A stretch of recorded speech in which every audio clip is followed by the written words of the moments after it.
gugustuhin kong mabuhay muli. Bilang asawa ng mama mo at bilang papa mo, anak. Siguro, kasakiman ko ang naging dahilan. Patawarin mo ko, Andre.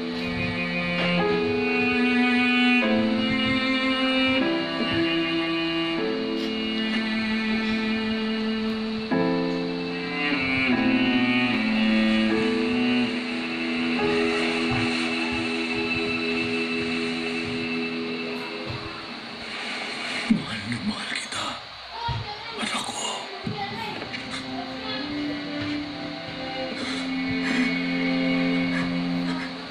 Hindi. Hindi pa dapat. Hindi pa tapos ang lahat, Mama. Hindi.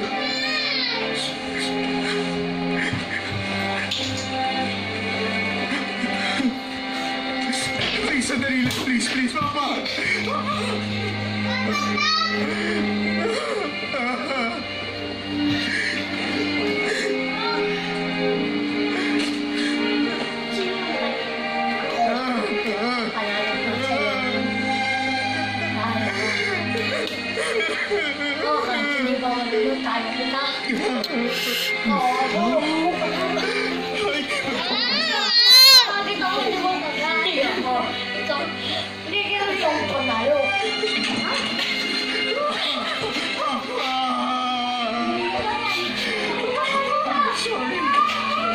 I'm sorry.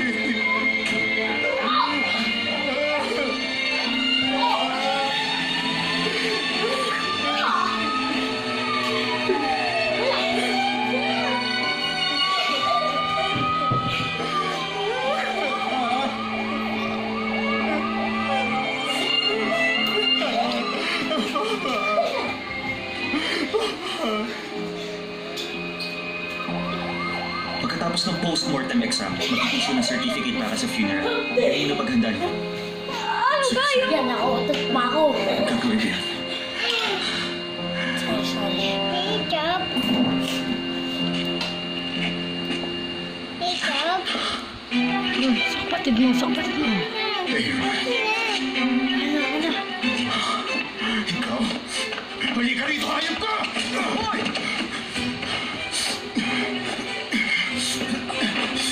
Ano bang ginagawa mo? Sino ka ba? Dahil sa'yo si Papa.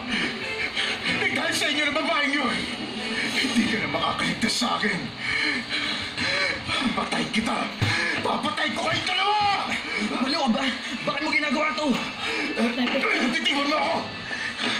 Mamamatay tao. Tinatay ninyo ng mama ko ang papa ko.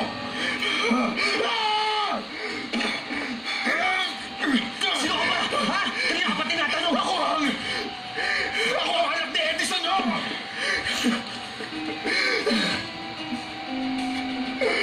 Anak niyo. Tama siya. Kapatid ko siya. Kapatid? Anong kapatid mo? Hayop ka! Tama yan! Sino ka bang bastardo? Ha? Ako yun? Ha? Kapal mo ka mo! Ha? Sino ka sa akala mo? Ha? Tumigil ka na! Ha? Tama na! Ha? Tama na! Tingnan niyo ka ito! Tingnan niyo ako! Tumigil ka na! Bitiwan niyo siya! Lumiyo kayo! Huwag niyo siya gagalawin!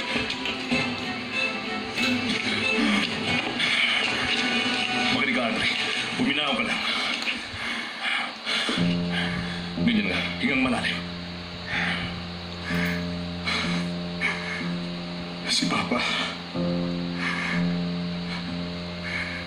Detective mo na si Papa. Dapat napigilan mo yun eh. Pero hindi ko nagawa. Kaya ka kailangan mo mas kumayo sa Andre. Alamin mo ang nangyari. Kung ba't nagkagano ng papa mo, kailangan mo malaman. Sige, puta mo na ang papa mo. Ako nang bahala rito. Sige na. Sige. Officer Chan.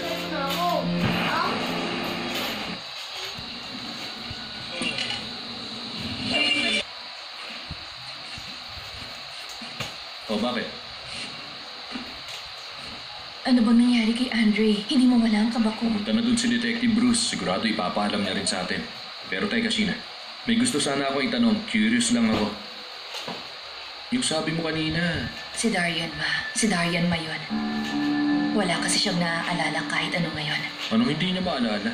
Hindi niya alam kung sino siya o ang kasama ang ginawa niya sa iba. Talaga bang nabura ang alaala ni Darion? Paano mo yun alam? Posible kaya na ikaw ang may gawa nun? Kaya alam mo? Bakit mo naman natanong? Aminado naman ako na hindi kita totoong kilala hanggang ngayon eh.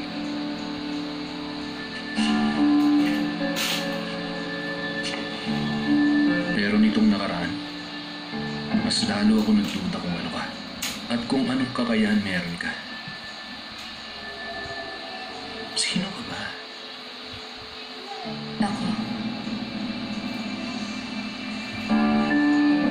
Kaibigan mo ako. Kaibigan.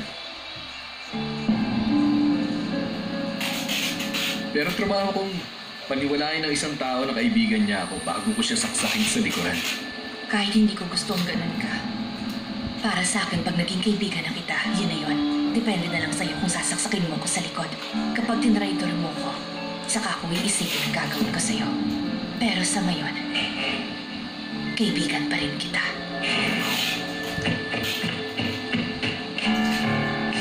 Kanina ko pa kayo tinatawagan ah. Tinakot mo ako. Ano bang balita?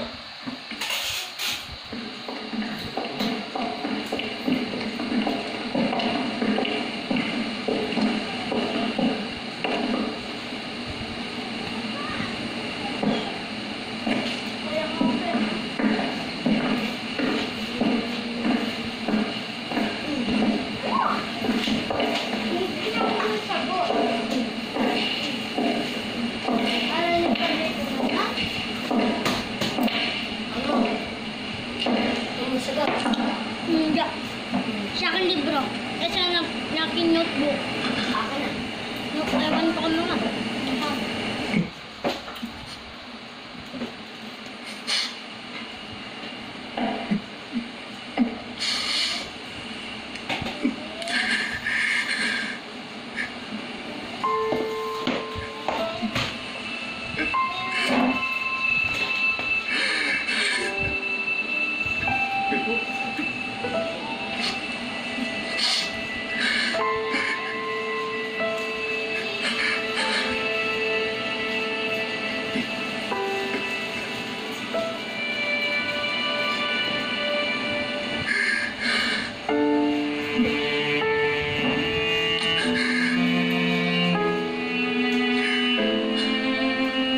Pwede ba?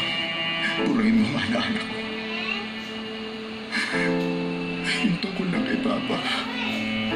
Andre, Kaya mo yan, di ba? Gawin mo sa amin yun.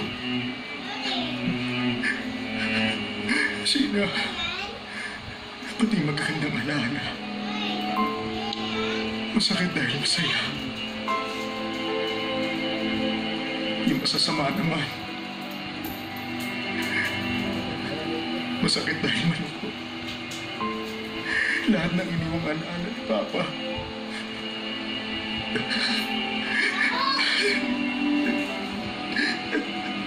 Sobrang sakit. hindi ko pa rin pwedeng burahin. Kahit gano'n pa kasakit, hinahan mo ang papa mo.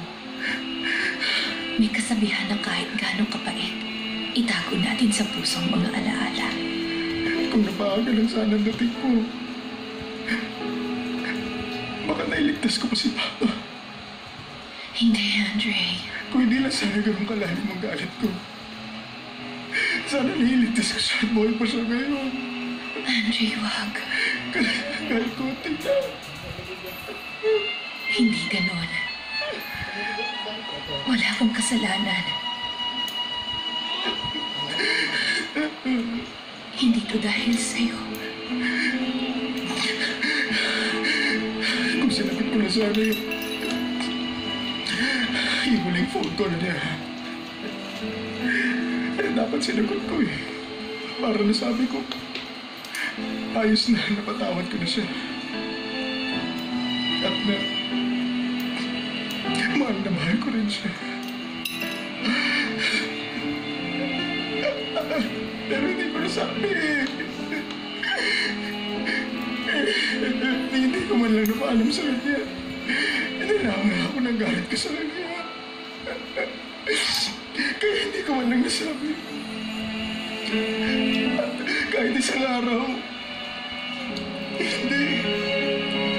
Kahit isang oras lang. O kahit isang minuto lang. Gusto pa lang. Mag-uusap ang baka ko. Ngayon hindi na pwede. Hindi na pwede.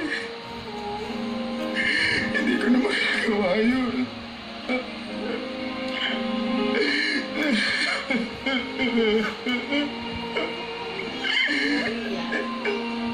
May mga salitang napaparating kahit hindi sabihin.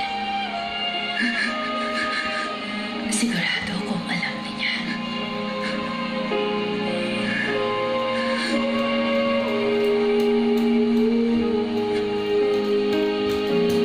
Ngayong Huwebes, ang pagpapanggap at kasinungalingan. Para na lang ako kapag iniwan mo ako! Tuluyan ang habang mabubunyag. May gusto lang akong malaman.